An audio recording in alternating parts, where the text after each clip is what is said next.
বাংলাদেশ জাতীয়তাবাদী দল জাতীয় নির্বাহী কমিটির বিপ্লবী সহ সাংগঠনিক সম্পাদক, জামালপুর জেলা বিএনপির বারবার নির্বাচিত সফল সাধারণ সম্পাদক, জামালপুর পৌরসভায় জনগণের প্রত্যক্ষ ভোটে নির্বাচিত দুইবারের সাবেক সফল পৌর মেয়র, জামালপুর সদর আসনে মাটি মানুষের প্রাণের স্পন্দন, জামালপুর সদর উপজেলা বিএনপি, জামালপুর শহর বিএনপি এবং জামালপুরের সকল অঙ্গ সহযোগী সংগঠনের একমাত্র মনোনীত বিএনপির প্রার্থী, আমাদের সকলের প্রিয় নেতা, দেশের কল্যাণে মানুষের কল্যাণে অবিরাম ছুটে চলা সংগ্রামী জননেতা শ্রদ্ধাভাজন অ্যাডভোকেট ওয়ারেস আলী মামুন ভাইকে প্রধান অতিথির বক্তব্য রাখার জন্য সবিনয় নিবেদন জানাচ্ছে।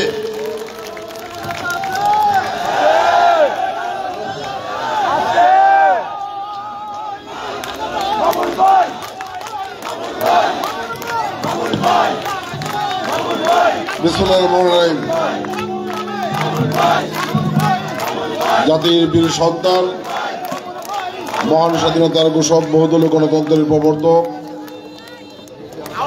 বিএনপির প্রতিষ্ঠাতা চেয়ারম্যান, বীর মুক্তিযোদ্ধা শহীদ জিয়া রহমান বীরোত্তমের 89তম জন্মবার্ষিকী উপলক্ষে জামালপুর জেলা বিএনপির গৃহীত 8 দিনব্যাপী কর্মসূচির অংশ হিসেবে আজকে বাংলাদেশ জাতীয়তাবাদী দল জামালপুর শহর শাখার উদ্যোগে আয়োজিত আজকের এই আলোচনা, দোয়া এবং সাংস্কৃতিক অনুষ্ঠান। এই অনুষ্ঠানের সম্মানিত সভাপতি, আমাদের দীর্ঘদিনের রাজনৈতিক সহযোদ্ধা, জামালপুর জেলা বিএনপির সহসভাপতি, জামালপুর শহর বিএনপির বিপ্লবী সভাপতি, বিগত আন্দোলনে দীর্ঘদিন কারাভোগ করেছেন জনাব মোহাম্মদ লিয়াকত আলী, মঞ্চে উপবিষ্ট বিএনপি জামালপুর জেলা শাখা, শহর শাখা,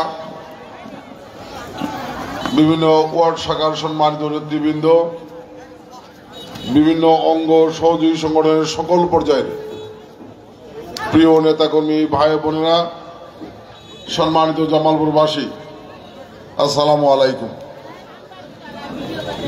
আমি আমার বক্তব্যের শুরুতেই গভীর শ্রদ্ধা নিবেদন করছি যার জন্মবার্ষিকী উপলক্ষে আজকের এই আয়োজন। জাতির বীর সন্তান, মহান স্বাধীনতার ঘোষক, বহুদলীয় গণতন্ত্রের প্রবর্তক, আধুনিক বাংলাদেশের রূপকার, বীর মুক্তিযোদ্ধা শহীদ জিয়া রহমান বীরোত্তমের আত্মার প্রতি শ্রদ্ধা নিবেদন করছি। প্রিয় উপস্থিতি, আমাদের নেতৃবৃন্দ বিস্তর বক্তব্য রেখেছেন। আজকের এই আলোচনা সভার পরে একটি সাংস্কৃতিক অনুষ্ঠান রয়েছে। আমি আমার বক্তব্য যতটা সংক্ষেপে করা যায় আমি সংক্ষেপে বক্তব্য রাখার চেষ্টা করব। জিয়াউর রহমান এই বাংলাদেশের স্বাধীনতা, সার্বভৌমত্বের, গণতন্ত্রের সাথে একটি অপরিহার্য নাম। 1936 সালে বগুড়া জেলার গাবতলী উপজেলার বাগবাড়িতে জন্মগ্রহণ করেছিলেন একটি সম্ভ্রান্ত মুসলিম পরিবারে। ছাত্র জীবনে একজন মেধাবী ছাত্র ছিলেন। দেশপ্রেমে উদ্বুদ্ধ হয়ে তৎকালীন পাকিস্তান সেনাবাহিনীতে যোগদান করেছিলেন। সেনাবাহিনীতে কর্মরত থাকা অবস্থায় তার সৎ, সাহসী, দক্ষ ভূমিকা ইতিহাসের পাতায় স্বর্ণাক্ষরে লেখা রয়েছে।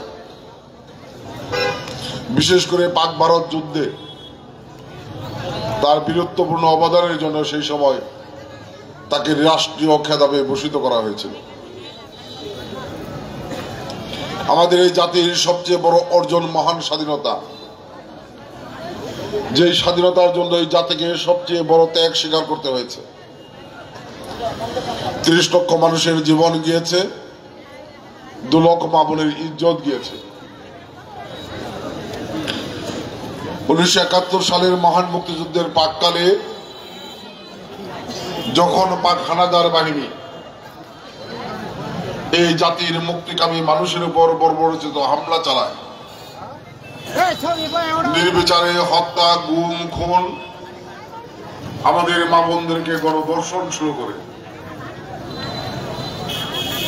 সে সময় জিয়া রহমান কোন রাজনৈতিক নেতা ছিলেন না, এটা অস্বীকার করার কোনো কারণ নাই। সে সময় এই জাতির নির্যাতিত মুক্তিকামী মানুষের কাঙ্ক্ষিত নেতা ছিলেন শেখ মুজিবুর রহমান সাহেব।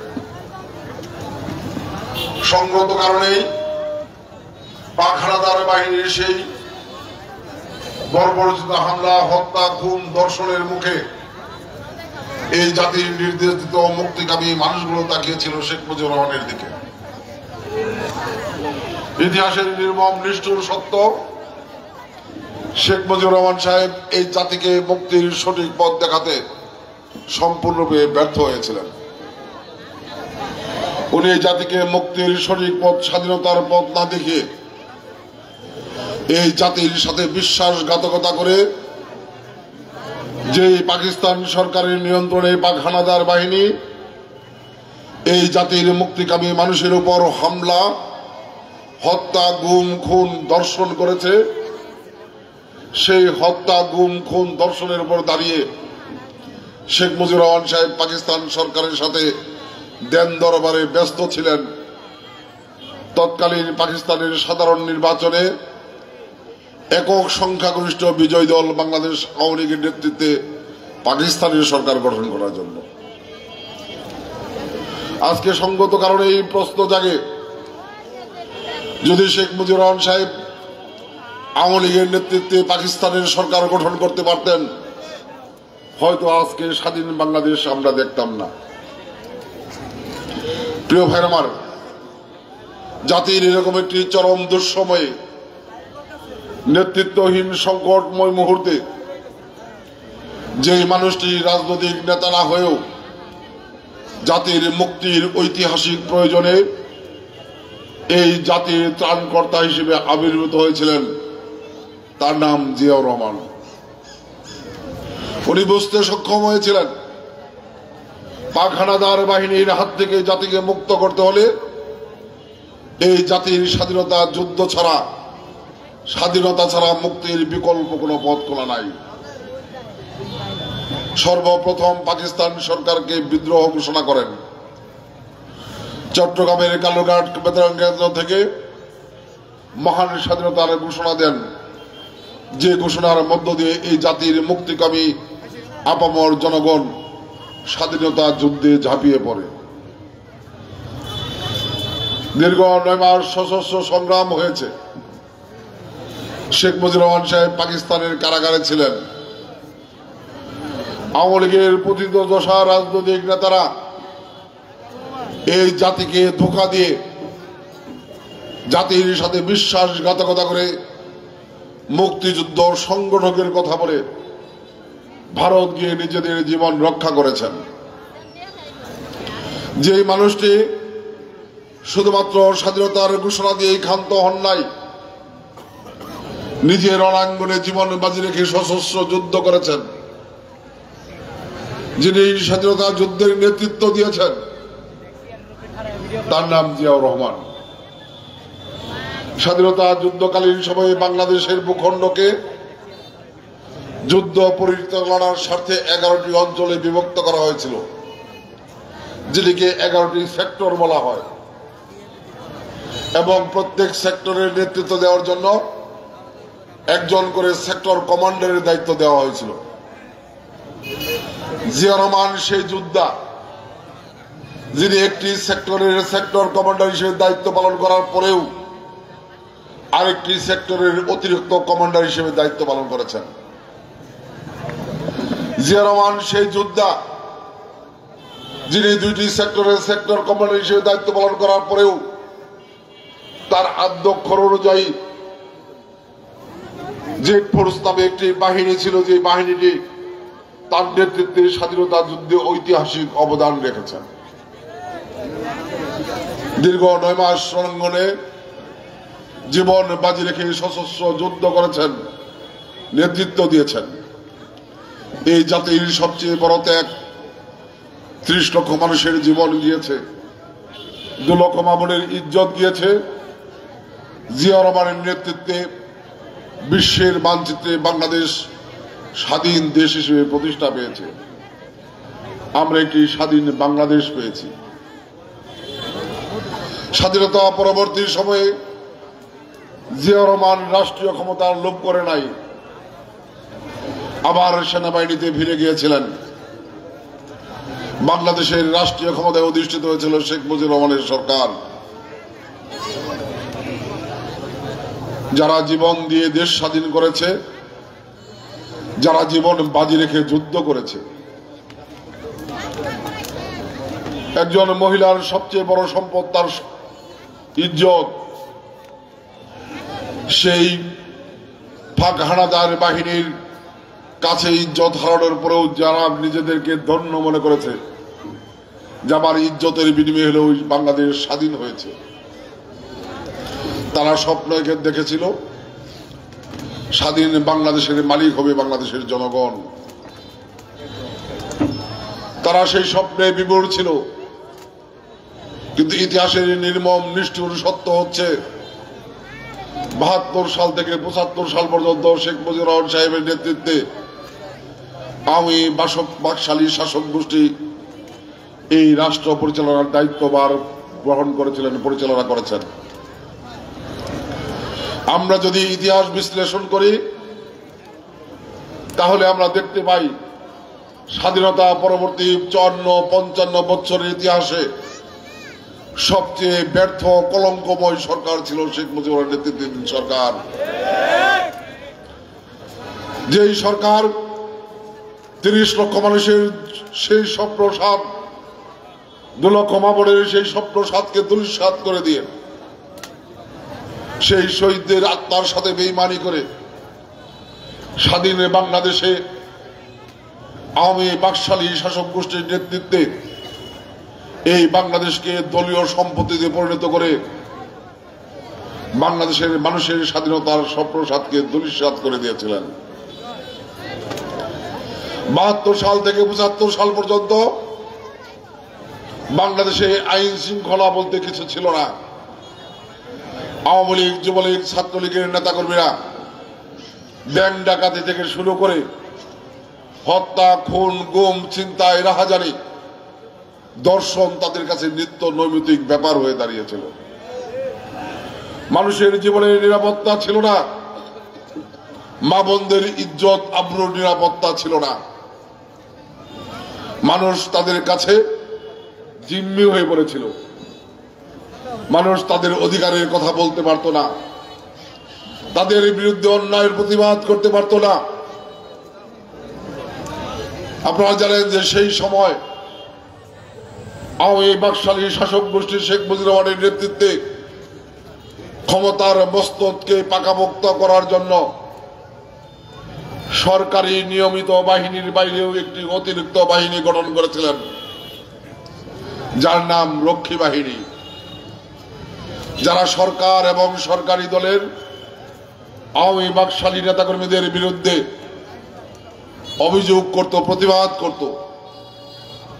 সেই রক্ষী বাহিনী রাতের অন্ধকারে তাদেরকে ধরে নিয়ে জবাই করে রাস্তাঘাটে ফেলে রাখত। জামালপুরের জেএম জাহাঙ্গীর আলম পেট্রোল তার জ্বলন্ত দৃষ্টান্ত। আইন শৃঙ্খলা সম্পূর্ণরূপে ভেঙে পড়েছিল, বাংলাদেশের অর্থনীতি সম্পূর্ণরূপে ভেঙে পড়েছিল। আপনারা জানেন যে শেখ মুজিবুর শাসন আমলে এই বাংলাদেশে দুর্ভিক্ষ দেখা দিয়েছিল, যে দুর্ভিক্ষের কারণে হাজার হাজার মানুষ না খেয়ে মারা গিয়েছে। যেই দুর্ভিক্ষের মধ্যে বাংলাদেশের মানুষ বাঁচার প্রয়োজনে ডাস্টবিনের ময়লা খাবার খেতে বাধ্য হয়েছে। প্রিয় ভাইরা আমার, শুধু তাই নয়, এরপরেও শেখ মুজিবুর রহমান সাহেব এই দেশকে তার পারিবারিক সম্পত্তি বানানোর সেই চক্রান্ত থেকে জাতীয় সংসদে বিল পাশ করে সকল রাজনৈতিক দলকে নিষিদ্ধ করে, সংবাদপত্রকে নিষিদ্ধ করে একদলীয় শাসন বাকশাল কায়েম করেছিলেন আজীবন শেখ পরিবারের নেতৃত্বে বাংলাদেশের ক্ষমতার মসনদকে টিকে রাখার জন্য ৩০ লক্ষ মানুষ স্বপ্ন দেখেছিল, ২ লক্ষ মা-বোন স্বপ্ন দেখেছিল, যারা জীবনে বাজি রেখে যুদ্ধ করেছিল তারা স্বপ্ন দেখেছিল এই বাংলাদেশের মালিক হবে বাংলাদেশের জনগণ। দুর্ভাগ্যজনকভাবে ৭২ সাল থেকে ৭৫ সাল এই বাংলাদেশের মালিক হয়ে গিয়েছিল শেখ মুজিবুর নেতৃত্বাধীন শেখ পরিবার এবং আওয়ামী বাকশালী শাসক গোষ্ঠী। আর বাংলাদেশের স্বাধীনতাকামী মানুষ তাদের গোলামে পরিণত হয়েছিল। তারপরেও ইতিহাসের নির্মম নিষ্ঠুর সত্য, স্বৈরাচার ক্ষমতায় আজীবন টিকে থাকতে পারে নাই। শেখ মুজিবুর রহমান আজীবন ক্ষমতায় টিকে থাকতে পারে নাই। ১৯৭৫ সালের ১৫ই আগস্ট শেখ মুজিবুর রহমানের মৃত্যুর পরে এই বাংলাদেশের ক্ষমতার মস্তক দিয়ে নতুন করে ষড়যন্ত্র শুরু হয়। উপমহাদেশিক ষড়যন্ত্রের অংশ হিসেবে ক্ষমতা দখলের প্রতিযোগিতায় সেনাবাহিনীকে সম্পৃক্ত করা হয় এবং আপনারা জানেন সেই সময় সেনাবাহিনীর মধ্যে ক্ষমতা দখলের প্রতিযোগিতা শুরু হয়। এই প্রতিযোগিতার অংশ হিসেবে জেনারেল খালেদ মোশাররফের নেতৃত্বে একটি কুসংগঠিত করে জিয়া রহমানকে বন্দী করে বাংলাদেশের রাষ্ট্র ক্ষমতা দখল করা হয়। কিন্তু জিয়া রহমান সেই মানুষ এই জাতির বিভিন্ন দুঃসময়গুলোতে জাতির মুক্তির ত্রাণকর্তা হিসেবে যিনি আবির্ভূত হয়েছিলেন তার নাম জিয়া রহমান। ১৯৭৫ সালের ৭ নভেম্বর জাতির ইতিহাসে একটি ঐতিহাসিক ঘটনা। এই জাতির সাধারণ মানুষ এবং সাধারণ সিপাহী সম্মিলিতভাবে অভ্যুত্থান ঘটিয়ে জিয়া রহমানকে বন্দী দশা থেকে মুক্ত করে বাংলাদেশের রাষ্ট্রীয় পদে অধিষ্ঠিত করেছিলেন। জিয়া রহমান রাষ্ট্রীয় ক্ষমতায় অধিষ্ঠিত হওয়ার পরে খুব অল্প সময় রাষ্ট্র পরিচালনার সুযোগ পেয়েছিলেন। কিন্তু আমরা যদি ইতিহাস বিশ্লেষণ করি তাহলে আমরা দেখতে পাবো যে এই স্বাধীনতার ৫৫ বছরের ইতিহাসে জিয়া রহমান ছিলেন সবচেয়ে সফল রাষ্ট্রনায়ক। জিয়া রহমান অল্প সময়ের মধ্যেই এই বাংলাদেশকে দুর্ভিক্ষ পরায়ণ বাংলাদেশ থেকে অর্থনৈতিকভাবে উন্নত সমৃদ্ধ বাংলাদেশে রূপান্তর করেছিলেন। মানুষের দুবেলা দুমুঠো খাওয়ার নিশ্চয়তা তৈরি করেছিলেন। মানুষের গণতান্ত্রিক অধিকারকে নিশ্চিত করেছিলেন। আইন শৃঙ্খলার উন্নতি ঘটিয়ে সামাজিক নিরাপত্তা বেষ্টনী তৈরি করে মানুষের জীবনের নিরাপত্তাকে নিশ্চিত করেছিলেন। মানুষের অবাধ চলাফেরার অধিকারকে নিশ্চিত করেছিলেন। জিয়া রহমান একজন স্বপ্ন দ্রষ্টা রাষ্ট্রনায়ক ছিলেন। জিয়া রহমান একজন সুদূর প্রসারী চিন্তা চেতনা পরিকল্পনার রাষ্ট্রনায়ক ছিলেন। জিয়া রহমান সেই শেখ মুজিবুরের দুর্ভিক্ষ পরায়ণ বাংলাদেশকে অল্প সময়ের মধ্যে খাদ্যের স্বয়ংসম্পূর্ণ করে এই বাংলাদেশ থেকে সর্বপ্রথম বিদেশে চাল রপ্তানি করেছিলেন। জিয়া রহমান এই বাংলাদেশের স্বাধীনতা যারা জীবন দিয়েছে, যারা জীবন দিয়ে দেশ স্বাধীন করেছে, এই লালিত স্বপ্ন, তাদের লালিত স্বপ্ন গণতন্ত্রকে সুপ্রতিষ্ঠিত করার জন্য একদলীয় শাসন বাকশালে বিলুপ্ত করে দিয়ে সকল দলের রাজনীতি করার সুযোগ সৃষ্টি করে দিয়েছিলেন। বহুদলীয় গণতন্ত্র প্রবর্তন করেছিলেন। সংবাদপত্রের স্বাধীনতাকে নিশ্চিত করেছিলেন। শুধু তাই নয়, আজ থেকে ৫৪ বছর আগে জিয়া রহমানকে হত্যা করা হয়েছিল।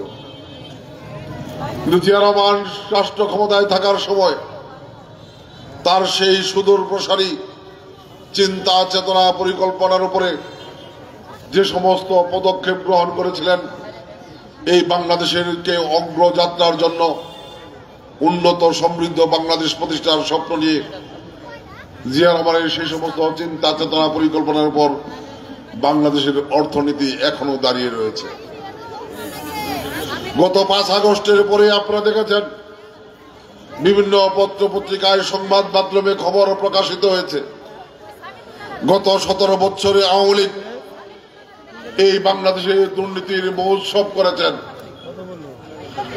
শেখ মুজিবের কন্যা শেখ হাসিনার নেতৃত্বে শেখ পরিবারের সদস্যরা লুটপাটের মধ্য দিয়ে হাজার হাজার কোটি টাকার মালিক হয়েছেন। হাজার হাজার কোটি টাকা বিদেশ পাচার করা হয়েছে। তারপরেও বাংলাদেশের অর্থনীতি যেটুকু দাঁড়িয়ে আছে, জিয়া রহমানের সেই চিন্তা চেতনা পরিকল্পনার উপর ভিত্তি করে আজকে এখনো বাংলাদেশের অর্থনীতি দাঁড়িয়ে আছে। এত লুটপাটের পরেও আজকে বাংলাদেশের অর্থনীতির একটি বড় অংশের যোগান দিচ্ছে রেমিটেন্স।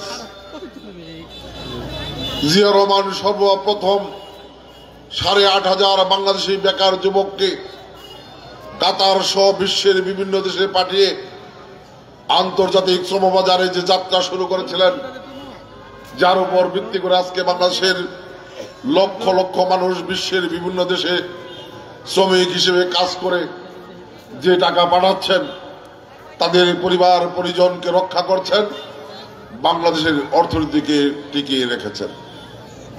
এবং এই রেমিটেন্সের সর্বপ্রথম শুভ সূচনা করেছিলেন যিনি, তার নাম জিয়াউর রহমান। আজকে বাংলাদেশের অর্থনীতির একটি বড় অংশ দখল করে আছে গার্মেন্টস শিল্প।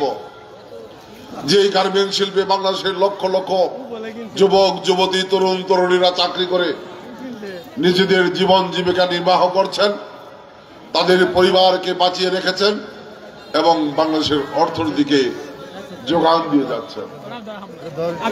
আর এই গার্মেন্টস শিল্পের সর্বপ্রথম শুভ সূচনা যিনি করেছিলেন, তার নাম জিয়াউর রহমান। জিয়াউর রহমান বুঝতে সক্ষম হয়েছিলেন এই বাংলাদেশের যুব সমাজ তরুণ সমাজকে যদি বাংলাদেশের উন্নতি সমৃদ্ধির সাথে সম্পৃক্ত করা না যায়, তাহলে এই যুব সমাজ তরুণ সমাজ বেকারগ্রস্ত হয়ে পড়বে, বাংলাদেশের উন্নতি সমৃদ্ধি টেকসই হবে না। তার সেই সুদূর প্রসারী চিন্তা চেতনা পরিকল্পনা থেকে এই বাংলাদেশের যুব সমাজ তরুণ সমাজকে হাঁস মুরগি পালন, গবাদি পশু পালন, মৎস্য খামার সহ বিভিন্ন প্রশিক্ষণ দিয়ে, ঋণ দিয়ে আত্মকর্মসংস্থানের সাথে সম্পৃক্ত করেছিলেন, যার সুবাদে আজকে বাংলাদেশের লক্ষ লক্ষ বেকার যুবক যুবতী তরুণ তরুণী মাছের খামার করে, গবাদি পশুর খামার করে, হাঁস মুরগির খামার করে আজকে নিজেদের জীবন জীবিকা নির্বাহ করছেন, বাংলাদেশের অর্থনীতির একটি বড় অংশের যোগান দিচ্ছেন। জিয়াউর রহমান বুঝতে সক্ষম হয়েছিলেন এই বাংলাদেশের জনসংখ্যার অর্ধেকেরই বেশি নারী। এই নারীদেরকে যদি উন্নতি সমৃদ্ধির সাথে সম্পৃক্ত করা না যায়, বাংলাদেশের উন্নয়ন কখনোই টেকসই হবে না। এবং জিয়াউর রহমান সর্বপ্রথম এই বাংলাদেশের নারীদেরকে সেলাই সহ বিভিন্ন প্রশিক্ষণ দিয়ে, ঋণ দিয়ে আত্মকর্মসংস্থানের সাথে সম্পৃক্ত করেছিলেন। জিয়াউর রহমান শুধুমাত্র বাংলাদেশকে এই অর্থনৈতিকভাবে উন্নত সমৃদ্ধ বাংলাদেশে রূপান্তর করে নাই, জিয়াউর রহমান বুঝতে সক্ষম হয়েছিলেন যে এই বাংলাদেশের ভৌগোলিক আঞ্চলিক ভাবে যদি আমরা দেখি এবং অর্থনৈতিক ভাবে যদি আমরা দেখি, এই বাংলাদেশের শতকরা 80% এলাকা জুড়ে রয়েছে কৃষি। এই কৃষিতে যদি উন্নয়ন ঘটানো না যায়, তাহলে বাংলাদেশকে খাদ্যে স্বয়ংসম্পূর্ণ করা যাবে না, বাংলাদেশের উন্নয়ন সমৃদ্ধি টেকসই হবে না। আপনারা এখানে যারা মুরব্বিয়ান রয়েছেন, আপনারা সবচেয়ে বড় সাক্ষী। জিয়া রহমানের শাসন আমলের আগে বাংলাদেশ এক ফসলের দেশ ছিল, বছরে একটি ফসল হতো। জিয়া রহমান সর্বপ্রথম আধুনিক কৃষি পদ্ধতি চালু করেছিলেন, সেলো মেশিন, কলের লাঙ্গল সহ আধুনিক কৃষি যন্ত্রপাতি এনে আধুনিক বীজ বপনের মধ্য দিয়ে এই বাংলাদেশকে আধুনিক কৃষি পদ্ধতি প্রবর্তনের মধ্য দিয়ে বাংলাদেশকে এক ফসলের দেশ থেকে 2 ফসল 3 ফসলের দেশে রূপান্তর করেছিলেন। আজকে কৃষিতে বিপ্লবের কথা বলা হয়, জিয়া রহমান একজন রাষ্ট্রনায়ক হওয়ার পরেও এই বাংলাদেশের গ্রামে গঞ্জে পাড়া মহল্লায় ঘুরে বেরিয়ে নিজে সশরীরে খাল খনন করেছিলেন। আজকে বাংলাদেশের কৃষির সেচের একটি বড় অংশ যোগান দিচ্ছে সেই জিয়া রহমানের কাটা খাল। আজকে যখন কৃষকরা ডিজেলের মূল্য বৃদ্ধির কারণে বিদ্যুতের অভাবে কৃষিতে সেচের কাজ চালাতে পারে না, জিয়া রহমানের সেই কাটা খাল থেকে পানি দিয়ে আজকে কৃষিতে সেচের যোগান দেওয়া হচ্ছে। আজকে জিয়া রহমানের সেই খালে চারা রোপণ করে জ্বালা রোপণ করে আজকে কৃষিতে বীজের চাহিদা পূরণ করা হচ্ছে। আজকে জিয়া রহমানের সেই কাটা খালে মাছের চাষ করে মাছের চাহিদা অনেকটা পূরণ করা হচ্ছে। আজকে যদি কৃষিতে বিপ্লবের কথা বলা হয়, সেই বিপ্লবের একমাত্র শুভ সূচনা যিনি করেছিলেন তার নাম জিয়াউর রহমান। জিয়াউর রহমান এই বাংলাদেশকে বিশ্ব দরবারে একটি মর্যাদাশীল জাতি হিসেবে প্রতিষ্ঠিত করার জন্য, আপনারা জানেন যে আঞ্চলিক সেই সংস্থা সার্ক, যেটি সেই সার্কের স্বপ্নদ্রষ্টা এবং প্রতিষ্ঠাতা ছিলেন যিনি, তার নাম জিয়াউর রহমান। এই বাংলাদেশের শতকরা ৮০ বেশি ভাগ মানুষ মুসলমান। এই ধর্মীয় সেন্টিমেন্টকে অনুধাবন করে ধর্ম নিরপেক্ষতার পাশাপাশি সংবিধানে বিসমিল্লাহির রহমানির রহিম সংযোজন করেছিলেন এবং ইসলামকে সর্বাধিক গুরুত্ব দিয়ে অর্গানাইজেশন অফ ইসলামিক কনফারেন্স, আন্তর্জাতিক যেটি সংস্থা, সেই সংস্থার মাধ্যমে ইসলামকে সমুন্নত করার জন্য প্রাণপণ কাজ করে গিয়েছিলেন। জিয়া রহমানের নেতৃত্বে যখন বাংলাদেশ দুর্ভিক্ষ পরায়ণ বাংলাদেশ থেকে খাদ্যে স্বয়ংসম্পূর্ণতা অর্জন করে বিশ্ব দরবারে একটি উন্নত সমৃদ্ধ বাংলাদেশে রূপান্তরিত হচ্ছিল, সে সময় এই বাংলাদেশের অগ্রযাত্রাকে ব্যাহত করার হীন ষড়যন্ত্রের অংশ হিসেবে জিয়া রহমানকে হত্যা করা হয়। আজকে সেই জিয়া রহমানের জন্মবার্ষিকী আমরা পালন করছি। প্রিয় ভাইরা আমার, বাংলাদেশের স্বাধীনতার সার্বভৌমত্বের সাথে গণতন্ত্রের সাথে শুধুমাত্র জিয়াউর রহমানের নাম অঙ্গাঙ্গিভাবে জড়িত নয়, আজকে বাংলাদেশের স্বাধীনতার সার্বভৌমত্ব গণতন্ত্রের সাথে জিয়া পরিবারের নাম অঙ্গাঙ্গিভাবে জড়িয়ে গিয়েছে। কারণ এই গণতন্ত্র স্বাধীনতা সার্বভৌমত্বের ক্ষেত্রে শুধুমাত্র জিয়াউর রহমান ভূমিকা রাখে নাই, জিয়া পরিবারের অবদান অস্বীকার করার কোন সুযোগ এই জাতির মানুষের নাই।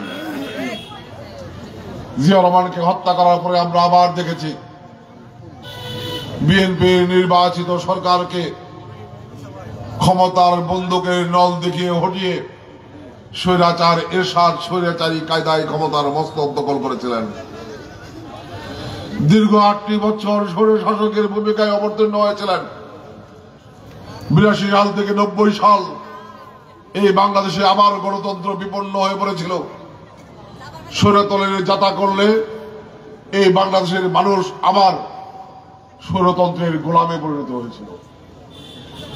সেই স্বৈরতন্ত্রের গোলামীর জিঞ্জির ছিন্ন করে বাংলাদেশের গণতন্ত্র মুক্ত করার পুনর্মুক্ত করার দৃঢ় প্রত্যয় নিয়ে স্বাধীনতার ঘোষক বীর মুক্তিযোদ্ধা শহীদ জিয়া রহমানের সহধর্মিণী বেগম খালেদা জিয়া, যিনি একজন গৃহিণী ছিলেন, সেই গৃহিণী থেকে বেরিয়ে এসে এই জাতির মুক্তির সংগ্রামের নেতৃত্ব দিয়েছিলেন রাজপথে।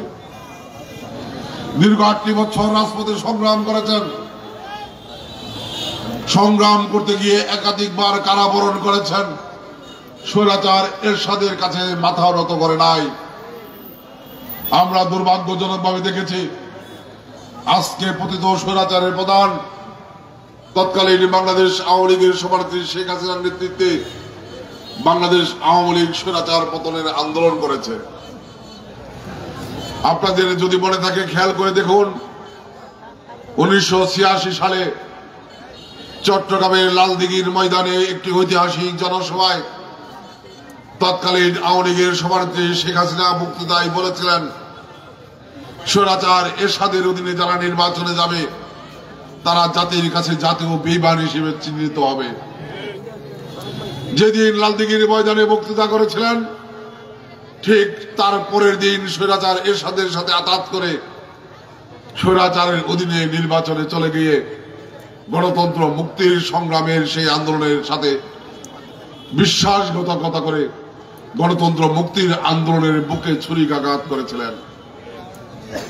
বেগম খালেদা জিয়া বিন্দুমাত্র পিছপা হন নাই, বিচ্যুত হন নাই, বরং তার দৃঢ়চিত্ত নেতৃত্ব দিয়ে আবুসিন নেতৃত্ব হিসেবে এই রাজপথে সংগ্রাম করে বাংলাদেশের সকল পেশাজীবী মানুষকে ঐক্যবদ্ধ করে 1990 সালে একটি সফল গণ অভ্যুত্থানের মধ্য দিয়ে স্বৈরাচার এরশাদের পতন ঘটিয়ে বাংলাদেশের গণতন্ত্রকে মুক্ত করেছিলেন। কাজে গণতন্ত্র মুক্তির সংগ্রামে শুধুমাত্র জিয়া রহমান নয়, বেগম খালেদা জিয়ার নামটিও স্বর্ণাক্ষরে লেখা রয়েছে, অস্বীকার করার কোনো সুযোগ নাই। যেই গণতন্ত্র আবার 2006 সালে বিপন্ন হয়ে পড়েছিল। আমরা দেখেছি পতিত স্বৈরাচারের প্রধান শেখ হাসিনার নেতৃত্বে আওয়ামী লীগ, যুবলীগ, ছাত্রলীগের নেতাকর্মীরা লগি বৈঠা দিয়ে মানুষ খুন করে সেদিন নির্বাচন ব্যবস্থাকে প্রতিহত করে বিএনপির নির্বাচিত সরকারকে হটিয়ে দিয়ে অনির্বাচিত মঈনুদ্দিন ফখরুদ্দিনের সরকার কায়েম করেছিলেন। বাংলাদেশের গণতন্ত্র আবার বিপন্ন হয়ে পড়েছিল। স্বৈরতন্ত্রের কাছে, অনির্বাচিত সরকারের কাছে বাংলাদেশের মানুষ আবার সেই স্বৈরাচারের জিঞ্জিরে আবদ্ধ হয়ে পড়েছিল। দীর্ঘ 17 বছর আমরা সংগ্রাম করেছি। ওই স্বৈরতন্ত্রের সাথে, অনির্বাচিত সরকারের সাথে আঘাত করে শেখ হাসিনা একটি প্রহসনের সাজানো নির্বাচনের মধ্য দিয়ে রাষ্ট্রীয় ক্ষমতায় অধিষ্ঠিত হয়েছিল। কিন্তু তার আগের ইতিহাস আপনারা জানেন যে মঈনুদ্দিন ফখরুদ্দিনের সরকার লগি বৈঠা দিয়ে যে সরকারকে বাংলাদেশের রাষ্ট্রীয় ক্ষমতায় অধিষ্ঠিত করা হয়েছিল, সেই সরকার বাংলাদেশের রাজনীতিকে বিরাজনীতি করার একটি গভীর চক্রান্ত করেছিলেন। সেই চক্রান্তের অংশ হিসেবে বেগম খালেদা জিয়াকে অন্যায়ভাবে গ্রেপ্তার করা হয়। বেগম খালেদা জিয়া এবং জিয়া রহমানের জ্যেষ্ঠ পুত্র বিএনপির বর্তমান ভারপ্রাপ্ত চেয়ারম্যান জনাব তারেক রহমানকে। বেগম খালেদা জিয়া এবং জিয়া রহমানের কনিষ্ঠ পুত্র এবং আদরের সন্তান আরাফাত রহমান কুকুকে। প্রিয় ভাইরা আমার, আপনারা দেখেছেন যখন তাদেরকে গ্রেপ্তার করা হয় তাদের বিরুদ্ধে কোনো অভিযোগ ছিল না, কোনো মামলা ছিল না। সুস্থ সবল টকবকে যুবক তারেক রহমান, আরাফাত রহমানকে গ্রেপ্তার করা হয়েছে। আমরা পরবর্তী সময় টেলিভিশনের পর্দায় দেখেছি যখন তারেক রহমান এবং আরাফাত রহমান কুকুকে আদালতে নিয়ে আসা হয়েছে, তারা মৃত্যু যন্ত্রণায় কাতরাচ্ছেন। তারেক রহমানকে মেরে ফেলার জন্য অমানুষিক জুলুম নির্যাতন করা হয়েছিল। রাজনীতিতে বিরাজনীতি করার গভীর চক্রান্তের অংশ হিসেবে শেখ হাসিনাকেও গ্রেপ্তার করা হয়েছিল এবং শেখ হাসিনা এবং বেগম খালেদা জিয়াকে দেশের বাইরে পাঠিয়ে দেওয়ার গভীর চক্রান্ত করা হয়েছিল। আমরা দেখেছি সেই সময় শেখ হাসিনা হাতে মেহেদি লাগিয়ে ওই অনির্বাচিত সরকার মঈনুদ্দিন ফখরুদ্দিনের সরকারের সাথে আঘাত করে জেল থেকে বেরিয়ে লন্ডন চলে গিয়েছিলেন। বেগম খালেদা জিয়াকে বলা হয়েছিল আপনিও দেশ ছেড়ে চলে যান, তা না হলে আপনার 2 সন্তানকে মেরে ফেলা হবে এবং তাদের উপর অমানসিক নির্যাতন করা হয়েছিল। আমরা গর্ব করি, অহংকার করি যে আমরা সেই নেত্রীর সৈনিক, যেই নেত্রী বেগম খালেদা জিয়া তার 2 সন্তানকে মৃত্যুর মুখে রেখেও পরিষ্কার কণ্ঠে ঘোষণা করেছিলেন বাংলাদেশের বাইরে আমার কোনো ঠিকানা নাই, আমি বাঁচলেও বাংলাদেশে বাঁচবো, মরলেও বাংলাদেশে মরবো। আমি বাংলাদেশ ছেড়ে কোথাও যাব না, বাংলাদেশের মানুষ ছেড়ে কোথাও যাব না। বেগম খালেদা জিয়ার দৃঢ়চিত্ত নেতৃত্বের কারণে সেই অনির্বাচিত মঈনুদ্দিন ফখরুদ্দিন সরকার পিছু হটতে বাধ্য হয়েছিল। শেখ হাসিনা আবার বাংলাদেশে আসার সুযোগ পেয়েছিলেন এবং মঈনুদ্দিন ফখরুদ্দিনের সাথে ষড়যন্ত্রের মধ্য দিয়ে রাষ্ট্রীয় ক্ষমতায় অধিষ্ঠিত হয়েছিলেন।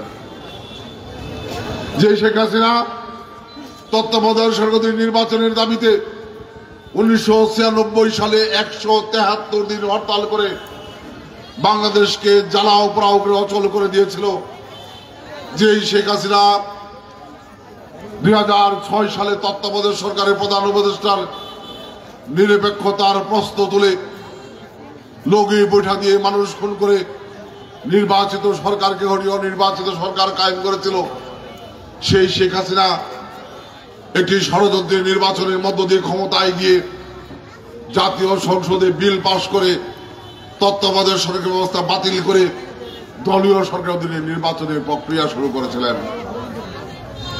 আমাদের অবিসংবাদিত নেত্রী বেগম খালেদা জিয়া সাংবাদিক সম্মেলন করে সেদিনই পরিষ্কার কণ্ঠে বলেছিলেন, দলীয় সরকার অর্থাৎ তথা শেখ হাসিনার অধীনে নির্বাচন হলে বাংলাদেশের সুষ্ঠু নির্বাচন সম্ভব না, নিরপেক্ষ নির্বাচন প্রশাসন করতে পারবে না, জনগণ ভোট দেওয়ার সুযোগ পাবে না, ভোট দিলেও ভোটের মতামতের প্রতিফলন ঘটবে না। কাজেই আমরা দলীয় সরকার নির্বাচন মানি না, আমরা জনগণের ভোটের অধিকার প্রতিষ্ঠার জন্য তত্ত্বাবধায়ক সরকারের অধীনে নিরপেক্ষ সরকার নির্বাচনের দাবিতে আমরা সংগ্রামের যাত্রা শুরু করেছিলাম। দীর্ঘ 17 বছর আমরা রাজপথে সংগ্রাম করেছি। এই সংগ্রাম করার কারণে এদেশের অবিসংবাদিত নেত্রী বেগম খালেদা জিয়াকে অন্যায়ভাবে 2.25 বছরের অধিক সময় জেল কাটানো হয়েছে।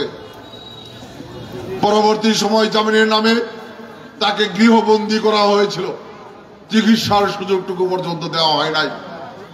পরিকল্পিতভাবে জিয়া পরিবারকে ধ্বংস করার জন্য তারেক রহমানকে অন্যায়ভাবে সাজা দিয়ে দেশের বাইরে রাখা হয়েছিল। আরাফাত রহমান কোকো আওয়ামী দুঃশাসনের জুলুম নির্যাতনের ষড়যন্ত্রের মুখে দুনিয়া ছেড়ে চলে গিয়েছেন।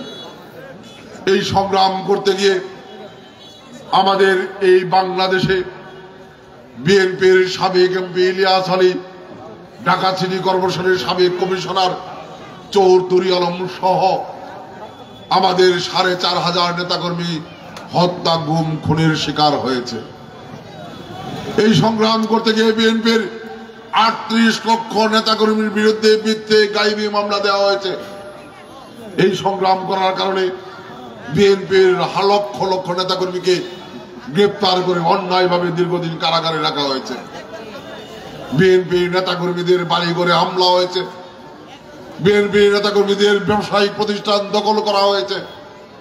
তারপরেও আমরা গর্ব করি, অহংকার করি, বিএনপি সেই দল হামলা, মামলা, হত্যা, গুম, খুন সমস্ত কিছু মোকাবেলা করে 17 বছর ধারাবাহিক আন্দোলন করেছেন স্বৈরাচার পতনের জন্য। প্রিয় ভাই আমার, এই আন্দোলনের একটি পর্যায়ে এসে এদেশের সাধারণ ছাত্রছাত্রীরা তাদের ন্যায্য দাবি কোটা সংস্কারের আন্দোলন শুরু করেছিলেন, বৈষম্য বিরোধী আন্দোলন শুরু করেছিলেন। এই বৈষম্য বিরোধী আন্দোলন আমাদের বিএনপির ভারপ্রাপ্ত চেয়ারম্যান, আমাদের প্রিয় নেতা তারেক রহমান প্রথম থেকেই সমর্থন দিয়ে বিভিন্নভাবে বিভিন্ন কৌশলে এই আন্দোলনকে সফলতার দিকে নিয়ে যাওয়ার চেষ্টা করেছেন এবং একটি পর্যায়ে তারেক রহমানের নেতৃত্বে বিএনপির সমর্থনের মধ্য দিয়ে এই ছাত্র আন্দোলন গণ আন্দোলনের রূপ নেয় এবং সেই গণ আন্দোলন একটি পর্যায়ে গত 5 আগস্ট গণ অভ্যুত্থানের রূপ নেয়। সেই অভ্যুত্থানের মুখে স্বৈরাচার শেখ হাসিনা পদত্যাগ করে পালিয়ে যেতে বাধ্য হয়েছে, কিন্তু ক্ষমতার মস্তদে টিকে থাকার জন্য তার দলীয় বাহিনী এবং পেটুয়া বাহিনী দিয়ে নির্বিচারে গুলি চালিয়ে শত শত ছাত্র জনতাকে হত্যা করেছে।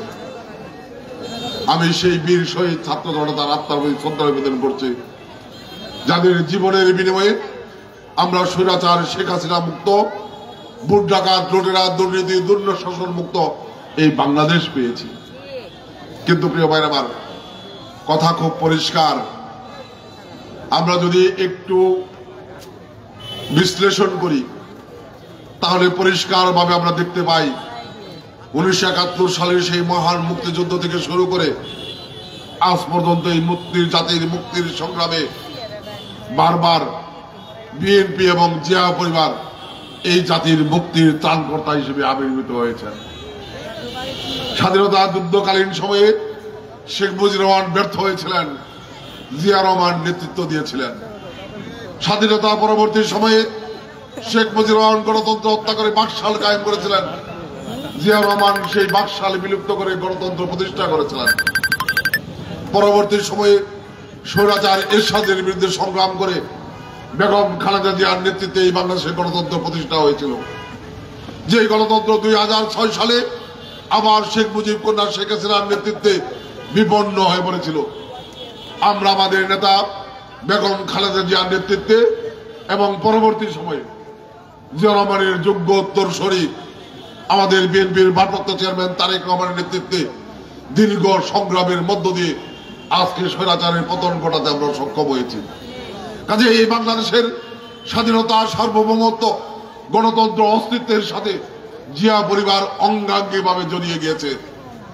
জিয়া পরিবারের নামকে বিচ্ছিন্ন করে আজকে বাংলাদেশের স্বাধীনতা, সার্বভৌমত্বের চিন্তা করা যায় না।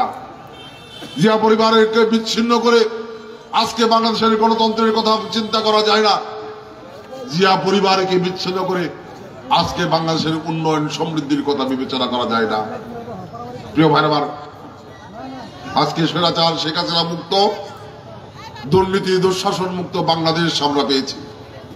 কিন্তু আজকে এইখানে আমাদের যাত্রা শেষ নয়। আমরা অস্বীকার করি না, এটা অস্বীকার করার সুযোগ নাই। আজকের যে সরকার, এই সরকার আমাদের আন্দোলনের ফসল, কিন্তু এই সরকার আমাদের দেশের জন্য স্থায়ী সরকার না।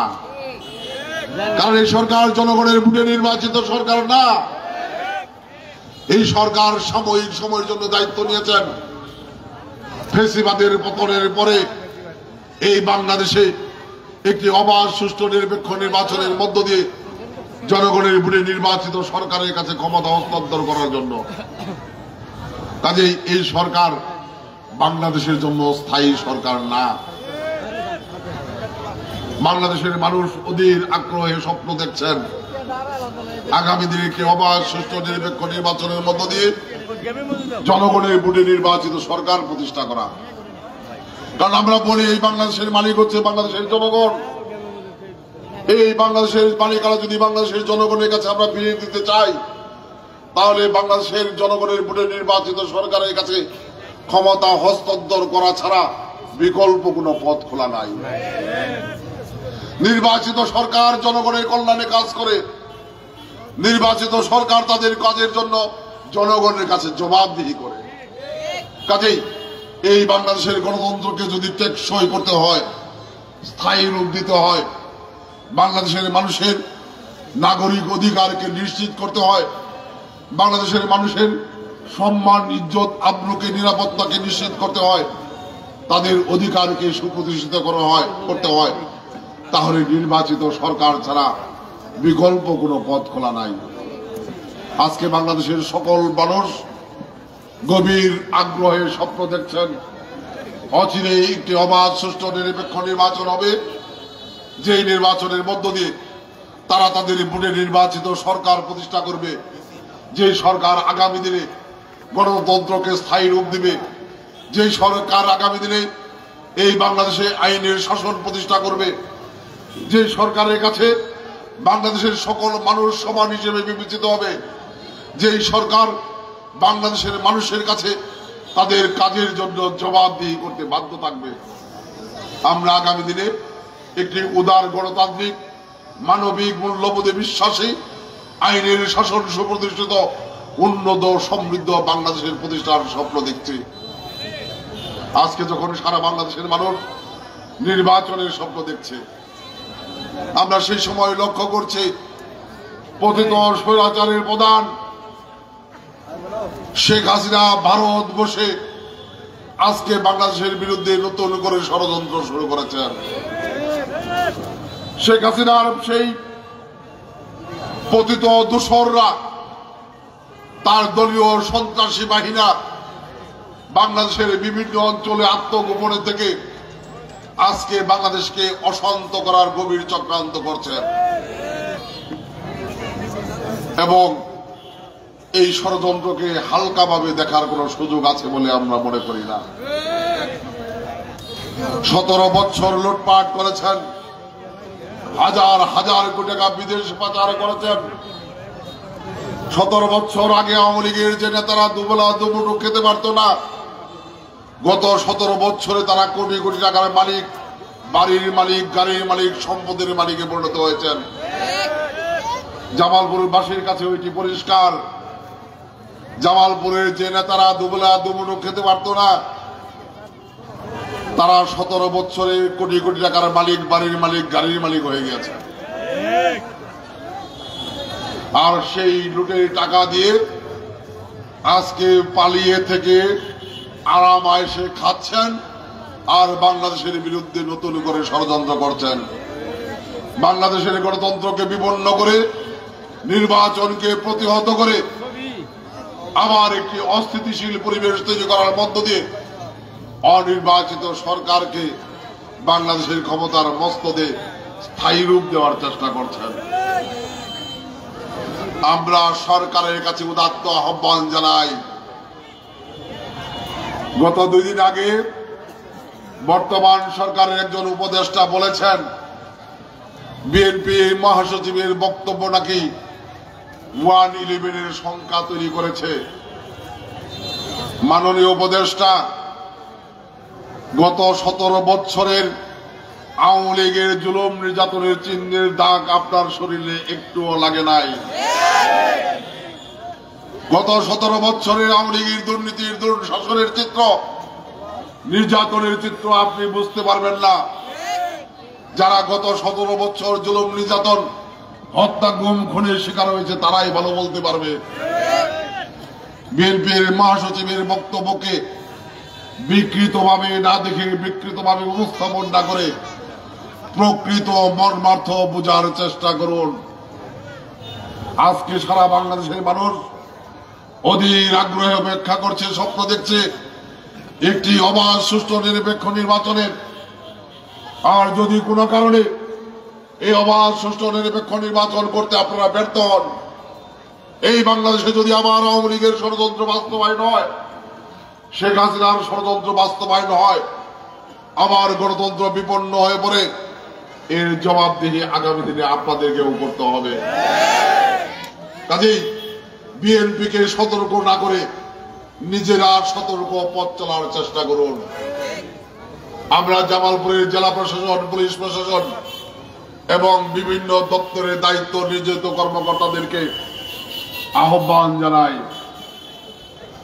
আজকে 5 আগস্টের পরে 6 মাসের অধিক সময় অতিক্রম হচ্ছে।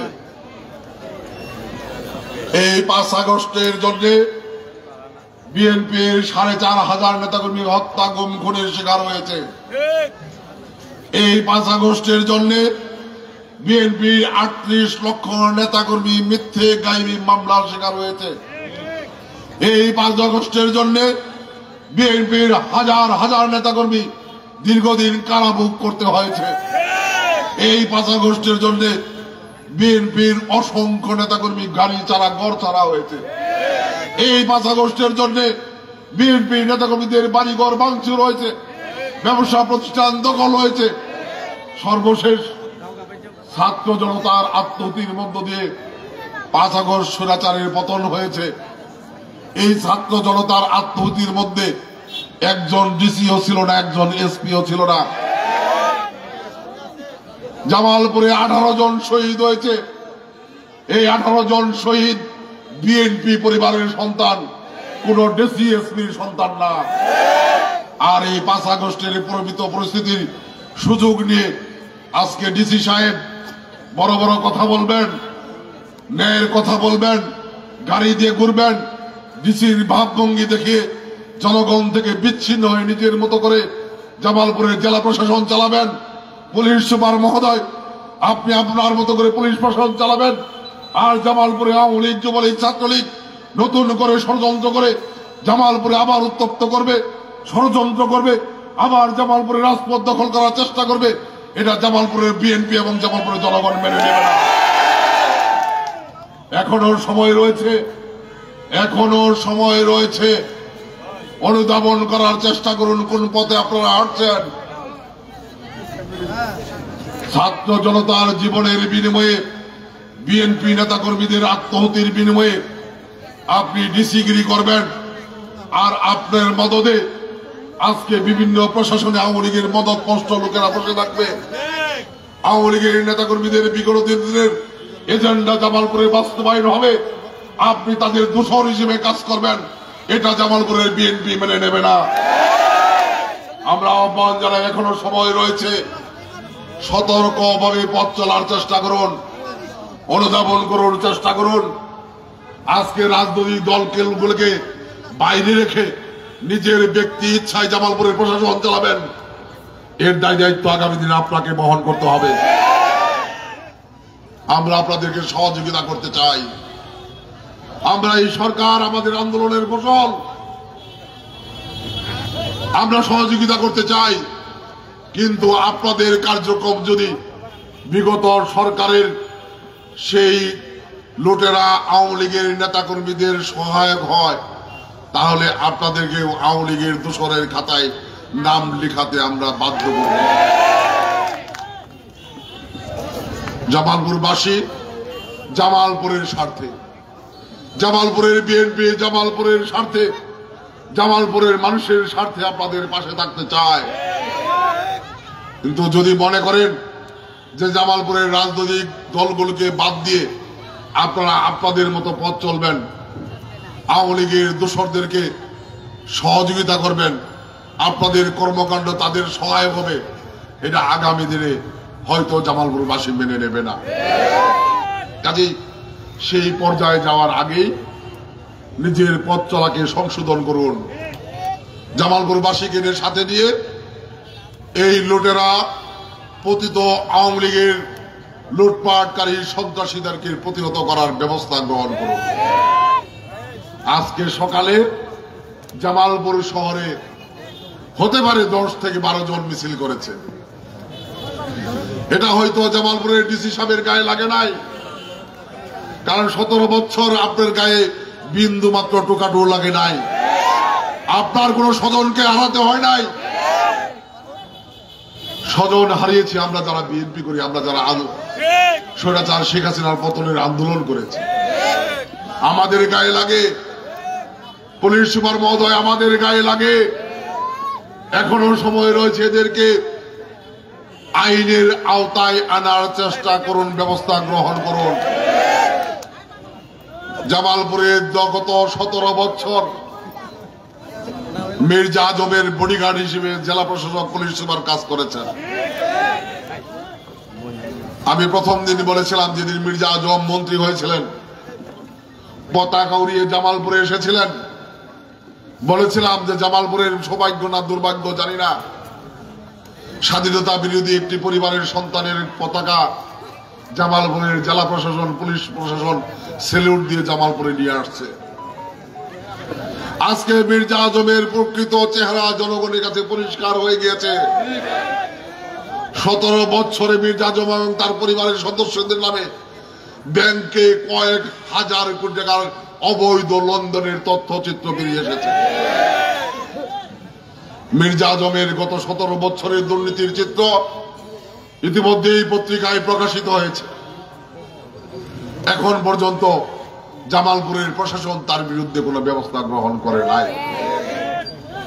জামালপুরের প্রশাসন এখন পর্যন্ত জামালপুরের আওয়ামী লীগের কোন নেতার বিরুদ্ধে একটি আইনি ব্যবস্থা গ্রহণ করে নাই।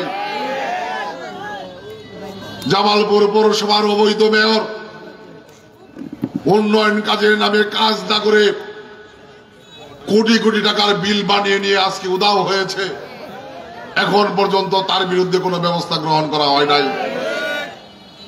তাহলে কি আমরা ধরে নেব জামালপুরের জেলা প্রশাসক এবং পুলিশ সুপার সহ যারা আছেন তারা আওয়ামী লীগের দোসর হিসেবে কাজ করছেন? আমরা এটা ধরে নিতে চাই না।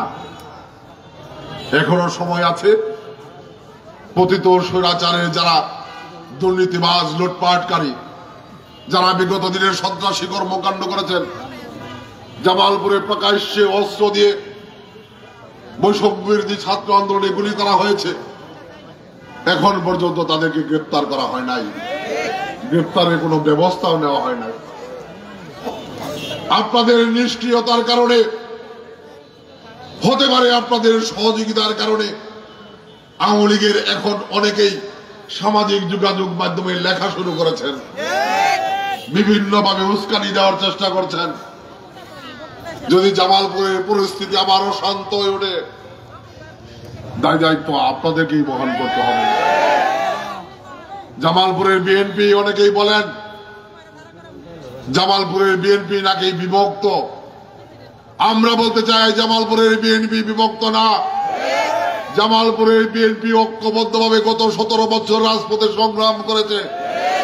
জামালপুরের জনগণের সাথে জামালপুরের বিএনপি ঐক্যবদ্ধ আছে। এই ঐক্যবদ্ধতার বাইরে আপনাদের দোসর হিসেবে, আওয়ামী লীগের দোসর হিসেবে 2-4 জন থাকতে পারে, কিন্তু জামালপুরের বিএনপিকে যদি আপনারা খাটো করে দেখেন, তাহলে এটি পরিণাম শুভ হবে না। আমরা জামালপুরের মানুষের স্বার্থে আমরা চেষ্টা করেছি 5 আগস্ট থেকে জামালপুরে একটি শান্তিপূর্ণ পরিবেশ ধরে রাখার জন্য। আমরা এখনো সেই চেষ্টা চালিয়ে যাচ্ছি, কারণ জামালপুরের বিএনপির সাথে জামালপুর জেলার অস্তিত্ব জড়িয়ে গিয়েছে। এই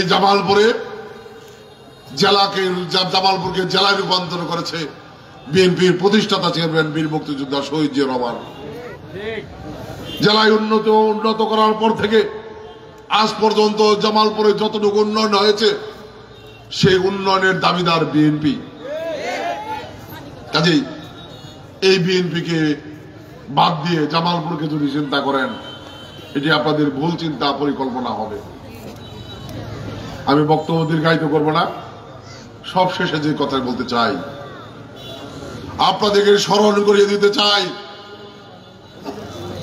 বেগম খালেদা জিয়া, যিনি জীবনের বেশিরভাগ সময় গণতন্ত্র প্রতিষ্ঠার সংগ্রাম করেছেন, যিনি জীবনের সবচেয়ে বেশি ত্যাগ স্বীকার করেছেন মানুষের অধিকার প্রতিষ্ঠার সংগ্রামে, যাকে অন্যায়ভাবে বৃদ্ধ বয়সে 2 বছরের অধিক সময় জেল খাটানো হয়েছে, অভিযোগ এতিমখানার টাকা আত্মসাৎ হয়েছে, সেই কারণে বেগম খালেদা জিয়া আত্মসাৎ না করার পরেও তাকে জেল খাটানো হয়েছে।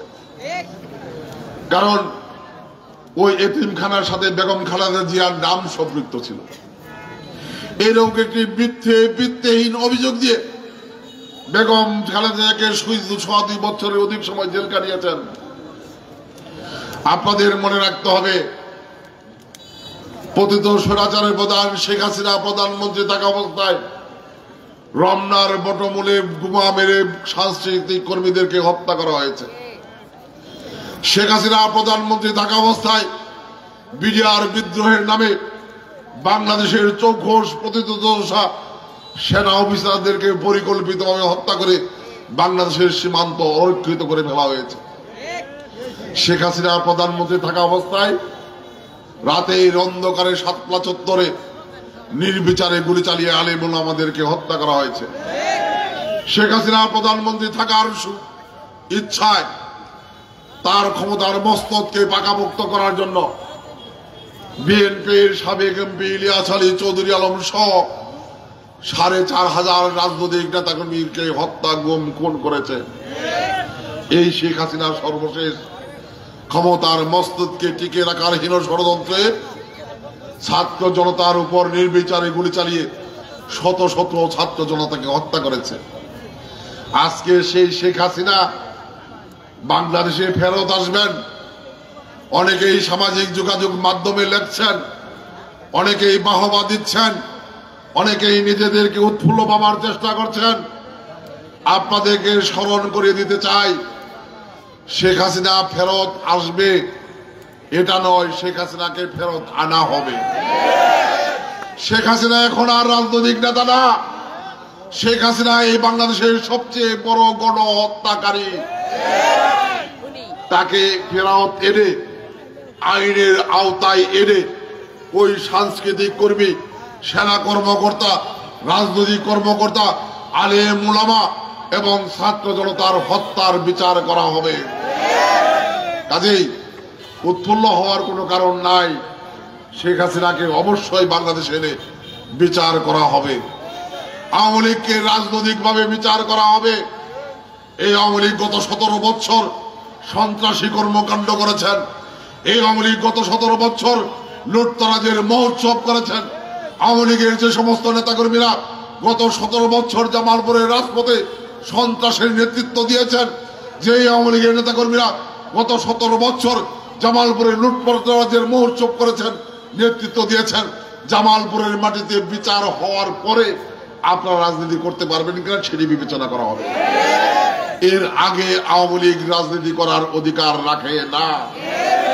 আজকে শহর বিএনপির এই আলোচনার সভায় শহর বিএনপির নেতাকর্মীদেরকে উদাত্ত আহ্বান জানাবো। ষড়যন্ত্র যেহেতু এখনো চলছে, 5 তারিখের পরিস্থিতিতে এখনো প্রশাসনের অনেকেই সেই বিগত পতিত স্বৈরাচারের দূষররা গুপ্তি মেরে বসে আছে। কাজেই আমাদের সতর্ক অবস্থানে পথ চলতে হবে, আমাদেরকে আরো বেশি সতর্ক হতে হবে। আজকে যদি কোনো কারণে আওয়ামী লীগের ষড়যন্ত্র বাস্তবায়ন হয়, এই বাংলাদেশের মানুষের ভাগ্যে আরো বড় ধরনের বিপর্যয় নেমে আসবে। কাজেই আমরা 17 বছর এত ত্যাগ স্বীকার করে সংগ্রাম করেছি, প্রয়োজনের মধ্যে আগামী দিনে আরো ত্যাগ স্বীকার করব। যে কোনো ত্যাগের বিনিময় হলেও জামালপুরের বিএনপি ঐক্যবদ্ধভাবে জনগণের পাশে থেকে জনগণের জানমাল ইজ্জত আবরুকে নিরাপদ করবে, এই জামালপুরের মাটিকে নিরাপদ করবে।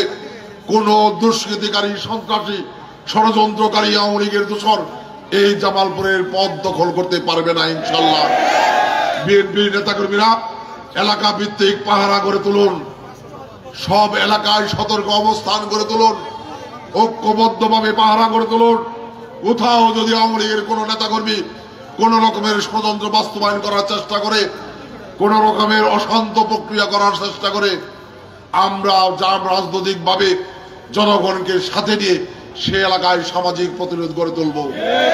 আপনাদেরকে সেই সতর্ক পাহারা দেওয়ার উদাত্ত আহ্বান জানিয়ে বাংলাদেশ জাতীয় দল জামালপুর শহর শাখার উদ্যোগে আজকের এই বিশাল আলোচনা সভার আয়োজন, এই জাতির শ্রেষ্ঠ সন্তান, বীর সন্তান, যার নেতৃত্বে এই সংগ্রাম বাংলাদেশ স্বাধীন হয়েছে, যিনি এই বাংলাদেশের পরবর্তী সময়ে সবচেয়ে বেশি এই বাংলাদেশের মানুষের কল্যাণে কাজ করেছেন, যিনি এই বাংলাদেশকে আধুনিক বাংলাদেশে রূপান্তর করেছেন, যিনি এই বাংলাদেশের জন্য নিজের জীবনকে উৎসর্গ করে গিয়েছেন, সেই বীর মুক্তিযোদ্ধা শহীদ জিয়াউর বীরত্তমের জন্মবার্ষিকী উপলক্ষে জামালপুর শহর বিএনপির আজকের এই আয়োজনকে যারা উপস্থিত হয়ে সর্বাত্মকভাবে সফল করেছেন, সকলের প্রতি জেলা বিএনপির পক্ষ থেকে কৃতজ্ঞতা জ্ঞাপন করে বিএনপির জাতীয় নির্বাহী কমিটির পক্ষ থেকে কৃতজ্ঞতা জ্ঞাপন করছি। সেই সাথে প্রসঙ্গক্রমে বক্তৃতা শেষ করার আগে একটি কথা না বললেই নয়। আমাদের নেতাকর্মীরা অনেকেই বলেছেন আগামী জাতীয় নির্বাচনে আমি ধানের শীষ প্রতীক দিয়ে নির্বাচন করতে চাই। আমি মনে করি জামালপুরের একজন সন্তান হিসেবে, বিএনপির একজন কর্মী হিসেবে এটুকু প্রত্যাশা আমি করতেই পারি। আমি গত 17টি বছর আমার জীবনের সর্বস্ব নিয়ে আল্লাহ পাক যতটুকু শক্তি সামর্থ্য দিয়েছে সেটুকু নিয়েই সততার সাথে, সাহসিকতার সাথে বিএনপির প্রতিটা কর্মকাণ্ডে বিএনপি নেতাকর্মীদের পাশে থাকার চেষ্টা করেছি, জামালপুরবাসীর পাশে থাকার চেষ্টা করেছি। জামালপুর পৌরসভায় জামালপুরের মানুষ 2 বার নির্বাচিত করেছিলেন। আমি আল্লাহর কাছে শুকরিয়া করি, জামালপুর পৌরবাসীর কাছে কৃতজ্ঞ। আমি আমার 11 বছরের পৌরসভার মেয়র হিসেবে দায়িত্ব পালনকালীন সময়ে আমি এটুকু বলার সৎ সাহস রাখি, আমার ব্যক্তিগত লোভ লালসার ঊর্ধ্বে উঠে জামালপুর পৌরসভার উন্নয়নে, জামালপুরের মানুষের সেবায় আমি আমার জীবনের সর্বোচ্চ পরিশ্রম করেছি। আমার অন্য কোনো লোভ লালসা নাই। আমি জামালপুরবাসীর কাছে কৃতজ্ঞ।